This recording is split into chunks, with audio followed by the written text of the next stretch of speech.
ప్రకృతి ప్రయాణంలో కాలాలు అనే మెట్లతో సాగుతుంది. కాలము అంటే సంవత్సర కాలం. ఇటు సంవత్సరంలో విచిత్రంగా 3 కాలాలు. ఎండాకాలము తండ్రి వంతు, వర్షాకాలము తల్లి వంతు, చలికాలము బిడ్డ వంతు. విచిత్రంగా ఈ 3 తరాలు కలిసి ఒక సంవత్సర కాలం. ఇటువంటి సంవత్సర కాలాలే జీవిత పయనం. ఇవి తరాలుగా యుగాలుగా తరలిపోతుంటాయి. అయితే విచిత్రంగా బిడ్డకాలం అనే చలికాలం తీసుకుంటే వృక్షజాతి బిడ్డల్ని కనే కాలం. అంటే కాయలు, పళ్ళు, గింజలు. అంతే కదా, చలికాలంలో వృక్షజాతి ఆ విధంగా బిడ్డల్ని కంటుంది. మరలా ఎండాకాలం వస్తే ఆ ఆకంతా రాలిపోతుంది, చెట్లు శుభ్రం అవుతాయి. అలాగే వర్షాకాలం వస్తే మరలా చిగురిస్తుంది, అందంగా తయారవుతుంది. ఇది ప్రకృతి ధర్మంగా ప్రకృతి వృక్షజాతిని ఆ విధంగా సాగించే విధానము.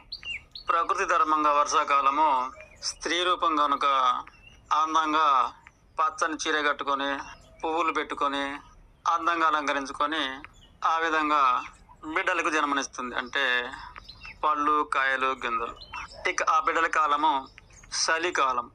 ఇక ఆ చలికాలంలోనే కదా పిందెలు కాయలై పళ్ళై కంకులు గింజలు పెట్టి ఆ విధంగా పంట అయిపోయాక ఇక తండ్రి కాలం. ఆ తండ్రి కాలం అంటే ఆ బాధ్యత కాలం. ఆకులని రాలిపోవడము, మరలా అడవులు శుభ్రం చేసుకోవడము, ఆకులు ఎరగనబడ్డము, ఆ విధంగా మరలా కొత్త ఋతువుకై ఎండాకాలము నేలను శుభ్రం చేయడం. అయితే ప్రకృతి ధర్మంగా ఈ ఎండాకాలంలో జరిగేది ఏమంటే అటు ఎండిపోయిన ఆకంతా కూడాను ప్రకృతి ధర్మం ప్రకారంగానే ఆ రాళ్ళు ఢీ కొట్టుకొని ఆ ఎండకు నిప్పు తయారయ్యి ఆ ఆరిపోయిన ఆకంతా కాలిపోతుంది. ఇది ప్రకృతి ధర్మమే తప్ప ఏ మానవుడు చేయలేడు. ఇలా మానవుడు చేస్తున్నాడు అనేది ఒక అపోహ మాత్రమే. ఇలా ఎరగడబడేది మానవుడి మీద నిందేయడం అనేది గాఢాజ్ఞానాధికారం.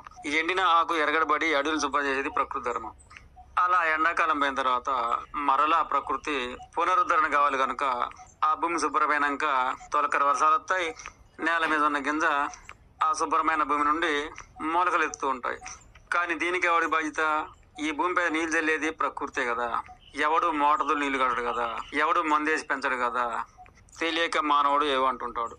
ఆ విధంగా వర్షాకాలంలో అడవులు అందంగా తయారవుతాయి. మరలా చలికాలం వస్తుంది. అలా పుట్టిన అడవులు మరలా బిడ్డలు కంటుంది, కాయలు, పళ్ళు, గింజలు. కనుక ఎండాకాలం తండ్రి, వర్షాకాలం తల్లి, చలికాలము బిడ్డలు. ఇలా అడవుల పైన ఈ రోజే కాదు వేల వేల సంవత్సరాల నుండి కూడాను ఎండాకాలం ఎరగడబడము, వర్షాకాలం చిగురించడము, చలికాలం పంట పడడం. కానీ ఎండాకాలం పడే ఎరగని తెలిసి తెలియని మాటలతో మనుషులే కాలు పెడుతున్నారు అనేది అజ్ఞానం. వర్షాకాలం వర్షం కురిపించేది కూడా మనిషి అనుకోవాలి కదా. ఇక చలికాలం పంటలు పండించేది ఇది కూడా మనిషేనా? ఇది ప్రకృతి ధర్మం. మానవుడా, ప్రకృతి ధర్మంగా పంట పండినాక ఆ పండు, ఆ గింజలు అవే కింద పడతాయి. దానిని కూడా ఎవడో పోయి కింద దులిపి పడేయడు. పచ్చగా పైరు పెరగడానికి వర్షాలు కురిపించే ఆ భగవంతుడే ఇక రాలిపోయిన ఆకంతా కాలబెట్టడానికి అగ్నిని కూడా తాను సృష్టిస్తుంటాడు. అలాగే ఎన్నో రంగులతో పువ్వులు కూడాను ఆయా చెట్లకు మనిషి దిశపై కట్టి రారు. అలాగే ఎన్నో కాయలు కూడా అక్కడ పెట్టి రారు. చెట్లను చిగిరించడము, కాయలు కాపించడము, ఆ కాయలు ఆకులు కూడా మరలా రాల్పించడము, తిరిగి వాటిని ఎరగడతో కాల్చేసి మరలా భూమిని పరిశుభ్రంగా చేయటము, ఇదంతా కూడా ప్రకృతి ధర్మము. ప్రకృతి ధర్మం.